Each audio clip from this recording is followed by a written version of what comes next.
In that case, I'll close the public portion, and we will get back to our two remaining budget presentations. And I thank you so much for your generosity of time and spirit in allowing our students to come up and talk to us and our parents. So continuing on then with the budget presentations. Yes, absolutely.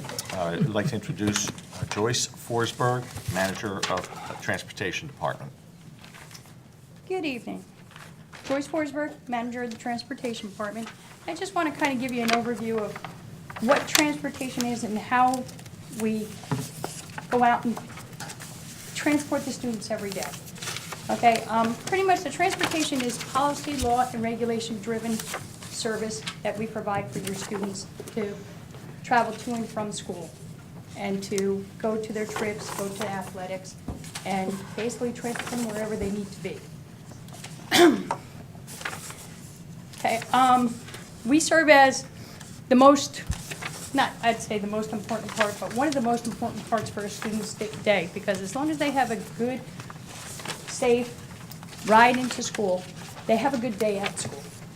Our bus drivers sit there and they listen to the kids. They act as mothers, fathers, they act as counselors, teachers. They help the kids out, and this really makes for a very pleasant day for the students.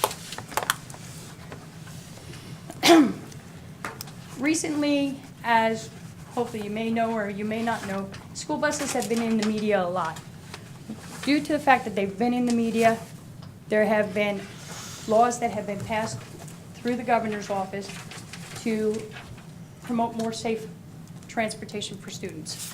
Recently, New Jersey laws that were enacted are that transportation supervisors now have to be certificated. They have to go through the certification course through Rutgers, which through the government services. And yes, I know I'm nervous. Another one is that we now have to have 3-point seatbelts, which means all students will have a shoulder and lap belt on the bus for every seat. We also, they also passed where we have to be in compliance with federal regulations, which we have been for many years. We do follow federal regulations, especially with being CDL drivers.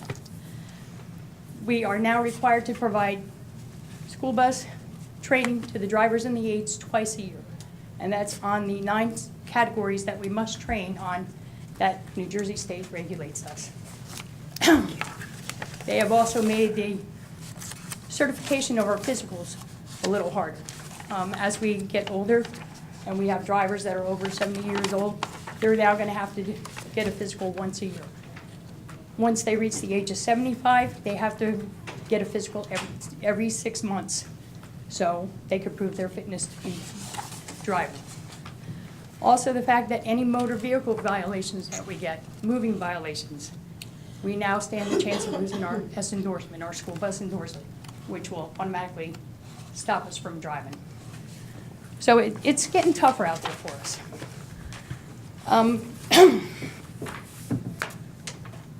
Also, on the governor's desk is a couple of other regulations that they want to enact, which is reporting unsafe driving, having the Board of Education, the county superintendent, and the state be notified of school bus drivers moving violations and record. Additional video cameras on the buses. We're already getting a step ahead of that. We've actually have a demonstration bus currently that we had cameras installed. So that system has proved to be wonderful. Bus aids. Here again, we're supposed to have integration with the students, where we have special ed students and regular students riding on a bus. We are doing that currently, but we'd like to do more. If anybody tampers with any of the video cameras on the school bus, tampering with them, or even somebody viewing it, tries to erase something, it is now they're going to criminalize that. So now it's video, you can't have any skips in it or anything like that. They're also going to start enforcing that we do regular inspections of our cameras, checking them once a month, making sure all the school bus cameras work, so the videos can be assured that we have them. And they're also looking at putting in, or having the Board of Education's okay school bus safety personnel, which means hiring somebody or appointing somebody as a safety person for the school buses. Okay, as you can see by the following chart, we operate a fleet of 40 vehicles currently, and we transport approximately 6,700 students. And that chart there breaks it out for you as far as the different types of routes that we have to report to the state and students that we have to report. As you can see, this is a pie chart of our transportation budget. Transportation, if you take a close look, are the bigger pieces of the pie, which is the top portion, the green portion, which is for our special needs students. The blue portion, which is our regular K through 12 students. And the orange triangle represents the hazardous routes of the students that we transport due to hazardous roads. All the other little pieces go into maintaining the buses or uniforms and charter school transportation. So we currently do all that. And I still get nervous. Okay, what I am requesting is, due to the fact that our school bus drivers ensure the safety of our students, they like to make sure that our students behave on the bus, they have a great rapport with our students, we are requesting to increase our fleet currently for 4 buses and 4 drivers. This is going to help promote a safer ride for the students. It is also going to have the students more comfortable and recognize their driver because our drivers are more reliable. The other fact is, a lot of parents are going to appreciate that. I get phone calls all the time. Why do we have contracted services? Why can't my student be on an East Brunswick bus? So the community is going to appreciate the fact that we would like to put more buses on. It also promotes the fact that on our buses, we have less HIV cases. We don't have that problem where our drivers don't pay attention to what's going on the bus. And that's an important fact because this way we have the students more or less talking and being friendly, not going out and trying to bully somebody or to cause a fight. So with that, we would like to increase the fleet and try to start moving towards that where we can instill more confidence and, safety into our parents and students.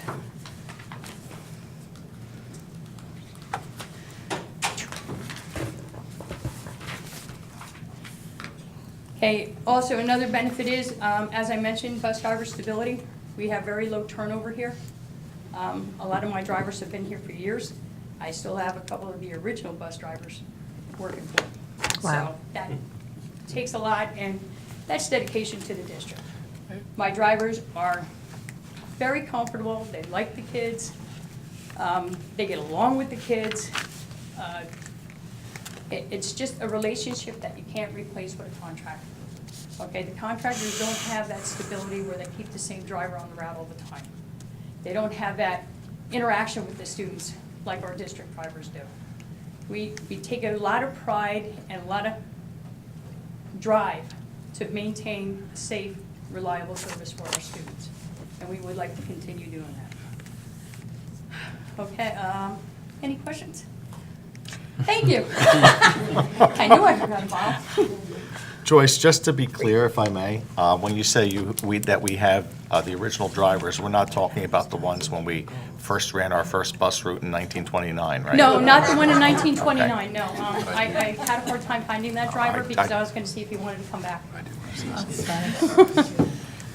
But actually, I guess when you started up transportation again, after that incident where the contractors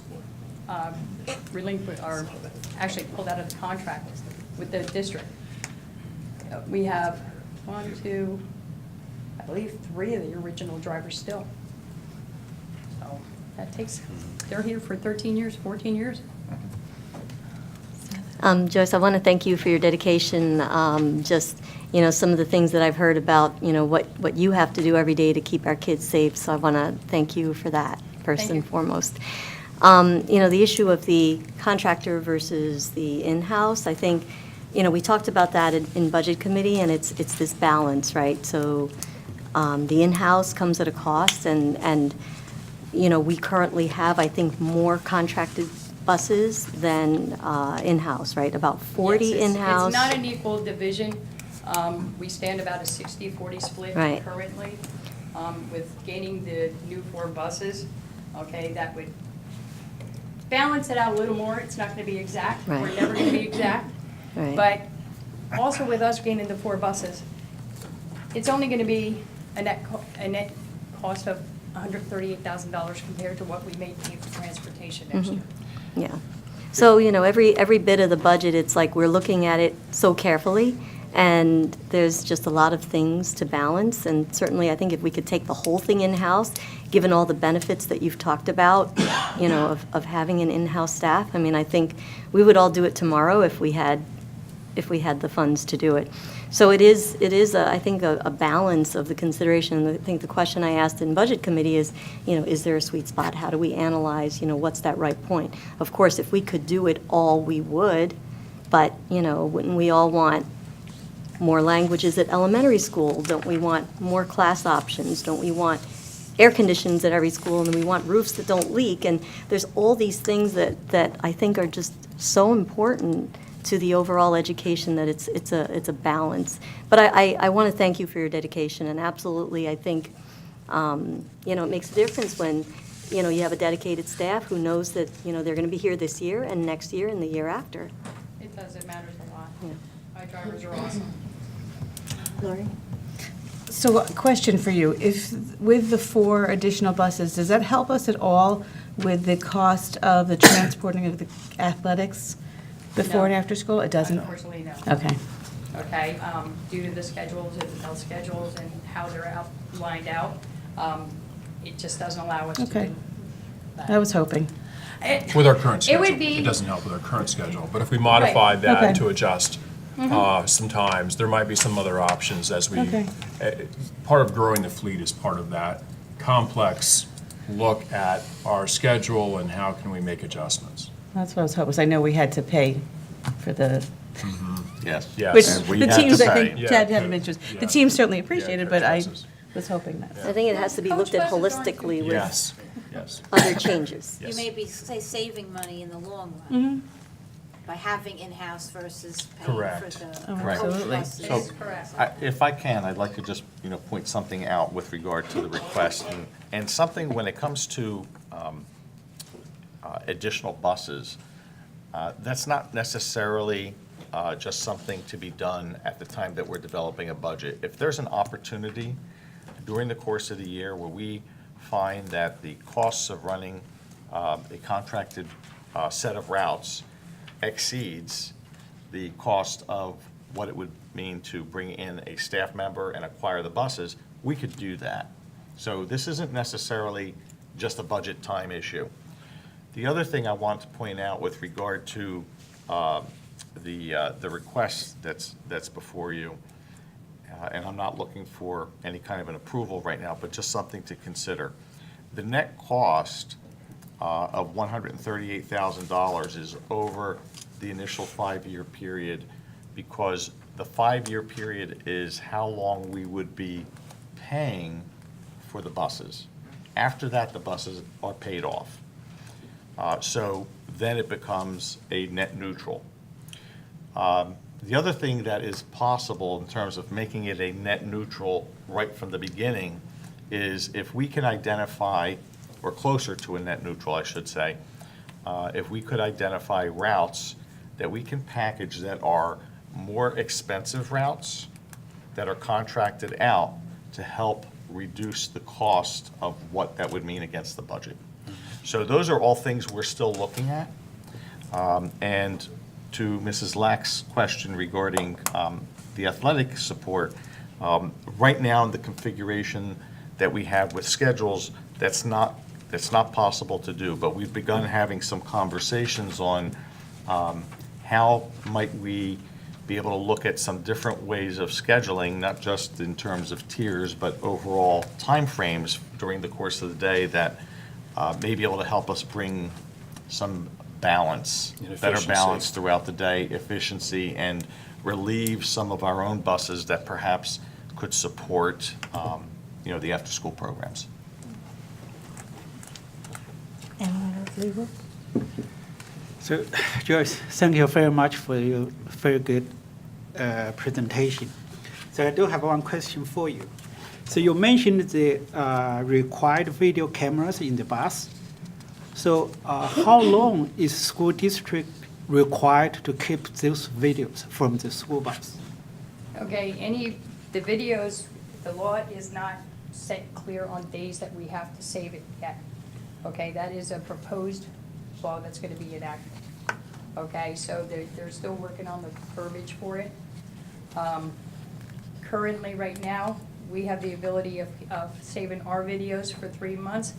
Any videos that there's an issue with the school bus, we could save in the cloud on Google Drive for however long. Forever. Thank you. Barbara? Thanks. Again, thank you for all that you do. We appreciate it very much. Thank you. A question on the fleet GPS. In light of all the news that we've been hearing about buses, this is a good news. You have the ability to locate the bus. Tell us a little more about that, the fleet Okay, GPS. with the GPS, currently when we purchased the radio, the township radios a few years back, GPS came along with it, okay? That system is okay, but it has its issues. So now we use a Verizon network fleet, which I can track the buses, I can tell where they stop, I can tell where they go. So that is pretty reliable. Also, my camera systems that I have installed in the buses, or that we have installed in the buses, also have a GPS in them. So I have a backup from not only the Verizon network fleet, but when I watch a video, I can tell exactly where the bus went and when it stopped, everything. It shows a map, it maps it all out. So when a parent calls you, you can say, where the bus is, where it's. I don't use the GPS for that. But like a snow day, like say a bus got stalled or something like that, you wouldn't have to guess where the bus is. You know where the bus is. I would know where a bus is, yes. Yeah. If not by the radio, the two-way radio system that we have, I would track it with the GPS, yes. Thank you. Anyone else? Joyce, you did a fantastic job. You always do. Thank you. Take a deep breath. Can I say something? Oh, absolutely. So sorry. No, that's all right. I just wanted to say, publicly, Joyce, that I sincerely appreciate you and your whole team represent the professionalism of East Brunswick. You and I get very close the first week of school when, the routes are all brand new, and we get very close on every snow day. Yes. Dismissal and arrival, and your team does such a great job. And I don't know if the public knows this, but we've had occasion where we've had situations in the township, we've been closed for school, and your bus drivers mobilized to drive the routes without students to identify obstructions and problems within the township before we ever transported another student when we reopened school. And I just wanted to express my appreciation for that, and wanted the community to know that your bus drivers do that above and beyond that a lot of people don't realize every single day. So the professionalism they bring, and when they're driving, you can hear the crosstalk when somebody encounters something and they're letting other people know what's going on. I think that's what lends to the safety and the safety record that you have in East Brunswick, and I appreciate it. Yes, my drivers do have a fantastic way of talking to each other and letting everybody know what's going on out there. Right. Thank Great you. job, Joyce, you and your whole team. Thank you. Thank you. Now, I'll take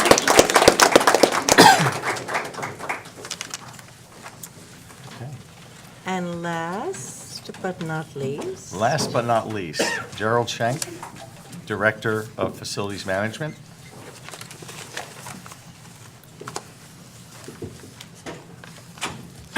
Good evening, everyone. Good evening. Try to get organized here. Okay. All right, well, I'm Jerry Skank. As Bernie had, Mr. Giuliano had introduced myself, and I'm here to cover the facilities management budget. We're going to start off by telling you just a little bit about what our budget covers. It advocates and provides for building and properties that are environmentally comfortable, well-maintained, and clean. Then it also provides for compliance issues, federal, state regulations, and then also make sure that we follow all East Brunswick Township and the board policies as well. So in the transition, any effective facility management program is comprised of what I would call 4 pillars. If you would envision a chair's got 4 legs. And our budget, what we'll talk about in our budget is each one of those legs that'll be described as general maintenance and repairs, custodial, grounds, and the final leg is compliance, as we mentioned here. So let's go on and see what those things look like. So our base budget covers building systems and maintenance repairs that include electrical, your structural components such as concrete, any wood, metal that make up your building, doors, locks, general maintenance, HVAC systems, paint, and plumbing. And then moving on, our second leg is custodial services. Custodial services, which you'll find out later, are one of the department's biggest expenses, and that's just to keep our buildings clean, disinfected, sanitation practices, and keep everything safe for our kids, students, and faculty. The third part is our care and upkeep of our grounds, our athletic fields, landscaping properties, and in winter season, snow and ice removal operations. And then our fourth is our compliance issues, which are really all surrounded by or encompass environmental services, such as indoor air quality, NOx, or nitrogen oxide testing for our boilers to make sure they run efficiently and don't produce any hazardous emissions in the school. And then right to know, which is an environmental law disclosure that states every individual needs or has the right to know what chemicals they are exposed to when they work in the workplace in our facilities. So going on, transitioning, now we're going to look at, to put some things in context, our budget in context, the next 2 slides we're going to show our pie chart of sorts that reflect the breakout or expenditures that we just talked about that make up our base budget. All right? So as you can see, in our base budget, let me see if I can get the pointer. There we go, our little laser. The custodial portion makes up almost 75% of our budget, just keeping our schools clean, keeping the floor shine, taking out the trash. Even with our 24 district custodians, we have a sizable contract force that augments that team. So that's a major part of our mission. The second part of the budget is the building systems maintenance and repair. And I will tell you, this is the most challenging part of my job and our department's job, because things rise on a daily basis that were not budgeted, were unexpected expenditures, things that we cannot simply defer maintenance, and we have a choice saying, okay, we won't fix that this week, or we won't fix that this month, we'll get to it next year, next budget cycle. A lot of those things the board is already familiar with: roof leaks, boiler repairs, heat. We have to provide heat for our students, and we need, right now we have an aging infrastructure where we have roof leaks in a lot of our buildings that are in instructional spaces. So it's my job to try to address those, and those are things that are just very hard to plan for and budget. If you would indulge me, if you look in page 7 of your budget development report, you'll see what we're budgeted for roof repairs. And I will tell you this year, we will probably easily double that expense, okay, just addressing roof leaks and performing preventive maintenance, okay? The third largest part of that is the care and upkeep of our grounds. And now we're in winter operations, and this is something that one of the main reasons our team is here is to remove snow and ice so that we can get students, staff, and faculty into property safely and then get them off property safely to get home. If you look at, let's see.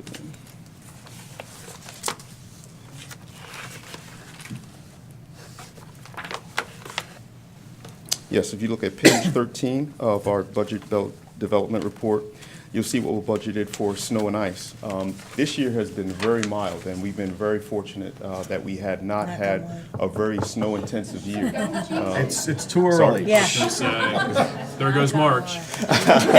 We got a couple weeks to go. We got to hang on there. We got to hang on there. But I will tell you, based on that, what we're budgeted here, we spent double that last year providing bag salt for sidewalks and rock salt to treat our fire lanes, access roads, and parking lots. So as we balance the facility the resources that we don't spend in one budgeted aspect, we apply in another to try to still operate within the budget and maintain healthy facilities. One point I want to emphasize here of this pie chart is not very big, but it's extremely important, and that's the maintenance for our boilers and furnaces. The district has done a fantastic job, and the board has done a fantastic job of supporting the department's recommendations to upgrade boilers.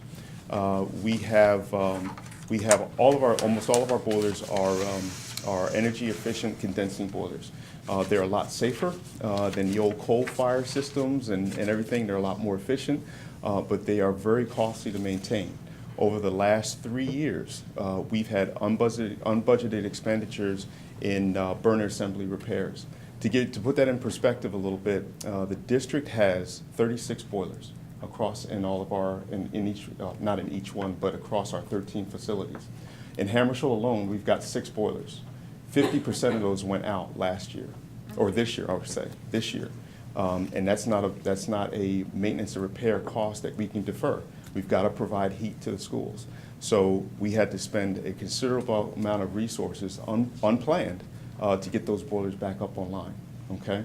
So this portion right here wasn't included in our budget last year, but it's a recommendation and a proposal, and we think that's going to get put in this year. Another key point of our budget is our environmental services. It looks very small, but it's pretty key because that's our indoor air quality testing. Last year, as you know, we had several issues with some of our schools where HVAC systems didn't operate right, humidity got out of control, and we had some very hazardous situations in our school that we were able to rectify. So we brought in our specialists. They tested the environment. Whenever we have an indoor air quality issue with a staff member that feels uncomfortable with what's going on, we bring them in. They certify that the air is clean and safe. But all that drives a cost, and that is unanticipated. Okay. So moving on, the next part I want to just cover some of our budget requests that we have. And in being able to provide the district sustained district infrastructure for our students and faculty, an important part of that is roof repairs. And then another part that's important is paving and curving, pavements and curbing repairs. As you can see, our roof repairs are extensive. This is just a recommendation. A few years ago, I want to say it was 2014, the board commissioned our architect of record to perform an evaluation of all our facilities, to do a survey. And what they did, their report listed all the repairs or the statuses for our roofs, whether they needed a full-blown replacement or whether they could just be repaired. But the problem is, as Mrs. Chu had pointed out, is that the board has to balance so many priorities, from curriculum, to transportation, to my department. Which ones are you going to tackle, And so we haven't been able to get the resources, make the funds available to fund some of those large replacements.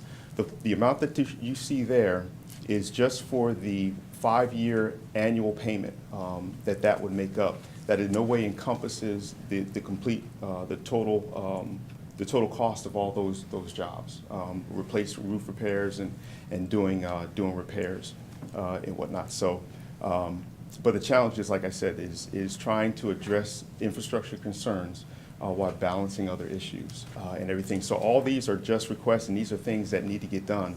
So, and let me backtrack a little bit. The report that the architect provided us gave us a prioritized list of what should have been implemented starting back in 2014, 2015. To date, we have not been able to do that. So the same thing with our pavement repairs. I can tell you Frost, for example, that needs a full depth replacement. That parking lot, we've been patching it for years. We do a pretty good job of trying to keep it from turning into a landmine area, but that needs a full-blown replacement. But you have to balance that with the age of the structure, future improvements that you want to make, and other property enhancements. So it's a very complicated, process and thing to maintain our infrastructure. So that really covers what I have for you tonight. And I'll be happy to field any questions that you have. Questions, comments, concerns? A lot to think about. I don't think people realize it's kind of like maintaining your house in your backyard on steroids. It's times 13. Right. You're right. It is. It's You're right. everything that goes into maintaining the outside, the inside, the structures. We were enlightened in the finance meeting of the specialty tools and pieces of equipment that are necessary, whether we buy them, rent them, lease them, borrow them, we still got to use them to cover everything that has to be done. It's a lot, and like Susanna pointed out, it's a balancing act. But as you kept saying, we got to heat the buildings, we got to provide roofs. There's some things we can't balance. So, thank you for a very thoughtful report. You're welcome. Yes. And I just want to make a note Absolutely. about the energy savings improvement plan that was presented here, I guess, few weeks ago, and is moving forward, that will help to, make improvements in the building and reduce expenses in energy spend and improve the environmental footprint of our facilities. So as much as recycling is an environmental issue, I think the district is starting to take some very concrete actions to address environmental impact and, reducing energy consumption, saving energy, reducing carbon footprint. Great point. So very excited to see that start. Anyone else? Quick question. Barbara? Could you break down for us the roof replacement and capital repair lease purchase payments? Is that the whole, What page are you on, Barbara? the graph, it's on The second page packet? 12 of the packet? Jerry, if you don't mind? So, within the packet, if you look at page 28 of 34. So beginning on page 28 of 34,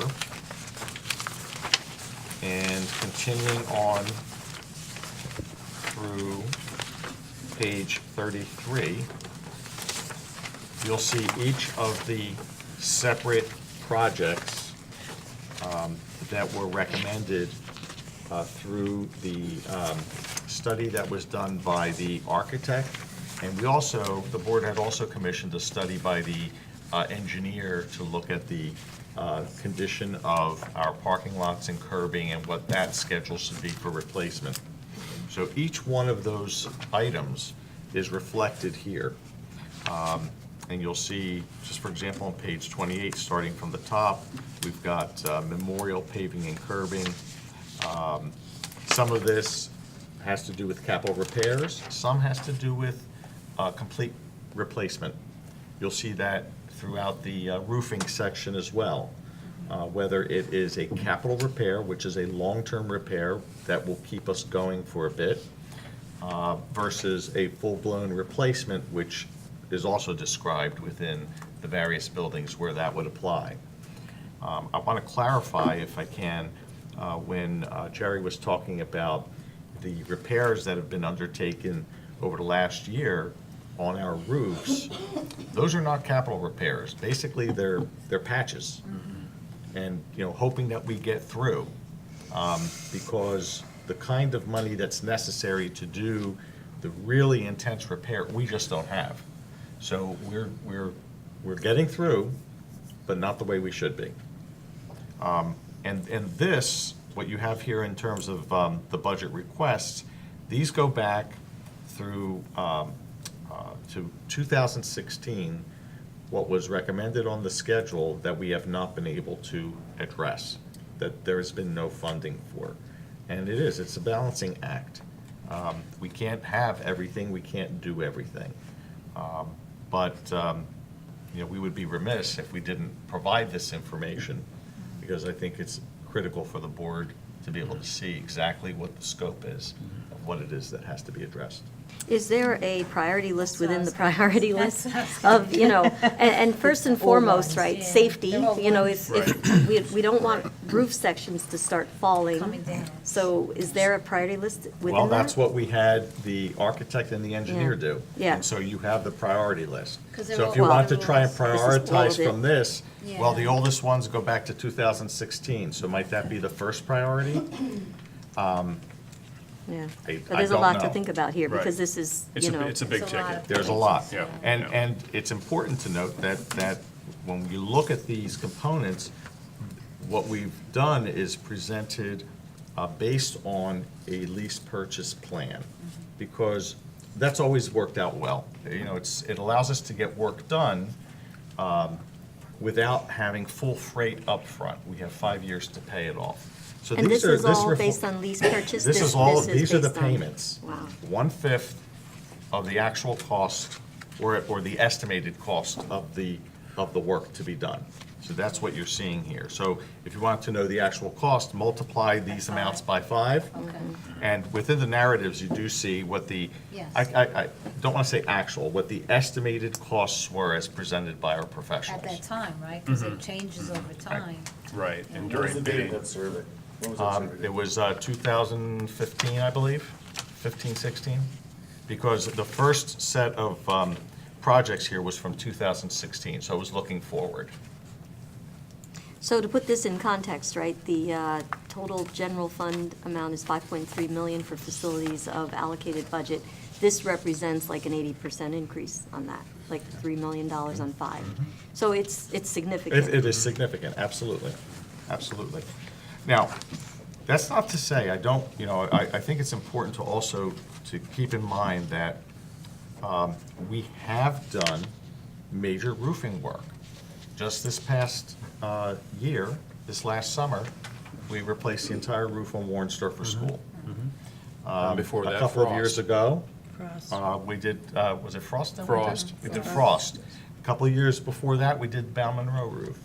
So it's not that we haven't done things, but, There's so much of it. the way facilities are, you can't just do it and then it's done, and then you walk away and forget about it. And especially when you're talking about the size of our facilities, the footprint that we have, it's a constant need. And we have aging facilities. Yes, we do. And we'll have buildings that are going to catch up to us. We had major, and just to, put some perspective, when we did when we had the last bond referendum, and we rebuilt Central and Lawrence Brook, and we built a new Hammersholt, and they had new roofing done. How many years ago is that? That's going to creep up on us. We have a situation right now where Churchill needs a new roof, and that's something that we've talked about, and we're planning that we're going to be able to address that this summer, or at least starting to kick that off. I can't say that the roof work will actually begin this summer, but that's what we hope will happen. And that is a longer-term project. And that will take a couple of years. Right. The high school is in dire need of attention. So there's a lot out there that has to be done, but we've got to figure out how do we get it done. I'll circle back then. If the survey was done 4 years ago and there were just 4 comments made about in terms of the aging infrastructure that we have in town, I would argue that the integrity of that report of 4 years ago is outdated already, number one. And then number two, back to a comment that was made by Ms. Chu, which hits definitely the heart of this, is the safety concerns. Are we doing the roofs because of what you said? Well, this is older, so let's do it. I've seen photos lately of water coming through light switches. And you know, that's not a roof, or maybe it starts with a roof, but the concern is much greater. I'm just not sure. I hear prioritization. Is there a prioritization list? And if safety isn't the first one, Well, it would have to be safety. I but just think we're in the don't- weeds on this, because if we have a 4-year-old survey with no real basis of what's happened in 4 years. I mean, 4 years, we've been through some pretty major storms. We had an absolutely horrendous winter last year, and now we're 4 years later from the survey. I think the opportunity's lost on an old survey. So you basically want to know we captured a snapshot in 2015 of the needs of the district. What does that snapshot look like 4 years later? What are the major changes, the major differences? Oh, yeah, I mean, look, 4 years ago, I got out of bed easily, now my knees hurt. You know, things change very quickly, and I can't imagine it's any different than It's an that of a interesting facility. point. Perhaps you and your team can think of a way to present us with the challenges that were not there necessarily 4 years ago, that all of a sudden have become issues that need to be dealt with. Correct me if I'm wrong, and certainly jump in, but I can tell you from what I've seen, Everything. what we've seen over the last couple of years, Churchill and the high school. Yeah, and that's what keeps coming back to me. Churchill and the high school. Yeah. Right, There's for no roofing question issues. about Yeah. that. But I don't want to forget about, and Churchill's not on this list, by the way, because the plan is that we're gonna get it done. So that's why you're not seeing it here, so I want to just clarify. Oh, it's good to clarify. Because that's something we've discussed. Thank you. So there's no point in having it here. We've already have identified part of the resources, probably most of the resources. We're in the process of figuring out how the rest is going to work. And, you know, in case you don't recall, we have a recurring debt that when it retires, when we've paid it off, we reissue. And we keep rolling it over so that enables us to do more work. That's how we've gotten the storage additions done. That's how we did the complete redo over at Irwin with the infrastructure on the outside, the new bus loop and the parking lot expansion and the brand-new parking lot in the back and all the water retention infrastructure. There have been a lot of projects like that we've done that have had, I'll say, no impact on budget because of that recurring debt. It's built in and it rolls over.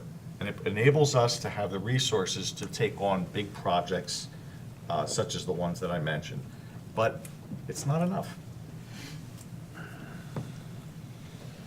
I'd like to see a new survey. Jerry, I have a question for you. So you listed $50,000 for the furnace burner assembly. Would you please tell us and tell the public how much does each burner cost? And let people know the price tag for each. As I said, these systems are more efficient, they're updated, but all the electronics in them are extremely expensive, which increases the maintenance. So the burner assemblies that went out 3 years, we've had, so this year was 3 at Hammersholt. Last year it was 3 between a couple different facilities. I want to say Frost had one, and there was 2 more that I can't remember where they are. But the burners assemblies are $11,000 a piece. $11,000 a piece. Are we getting the manufacturer expected life cycle out of these, or is it something we're doing that's causing them to fail faster? No, they're performing as required. We're doing preventive maintenance every year. As I was explaining to the Finance Committee, every year there's an annual packet of supplies, sensors, a burner, a flame rod, all these things that have to be replaced. And then every 2 years, every 24 months requires a different set of maintenance parameters and things that have to be replaced. So we have licensed professionals that come in the district and maintain our systems, and we do that on on the manufacturer recommended schedule. So these are components that are I guess, if you want a lack of a better term, designed to fail when they should. But like I said, they're extremely expensive. Thank you. You're welcome. Anyone else? Thank you for a very, You're welcome. very comprehensive look at what we're dealing with. Greatly appreciated. Mhm. Thank you, sir. Thanks, Jerry.